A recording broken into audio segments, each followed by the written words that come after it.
Hello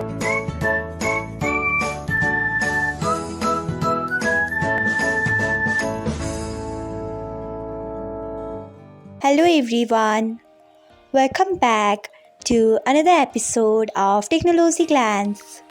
Today, in this video, I'm going to guide you through how you can allow notes on posts and reels on Instagram.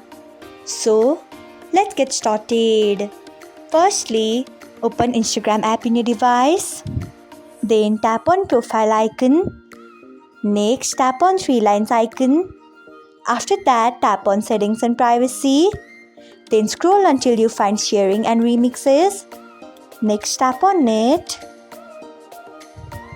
After that, you can see the option of allow notes on posts and reels. Turn on it by tapping on it. So, this is how you can allow notes on posts and reels on Instagram. Thanks for watching. If you found this guide helpful, we would love it if you hit the thumbs up button below. We upload great new tech tutorials like this one every day. So, do not forget to subscribe to our channel and hit the bell icon so that you'll never miss another update.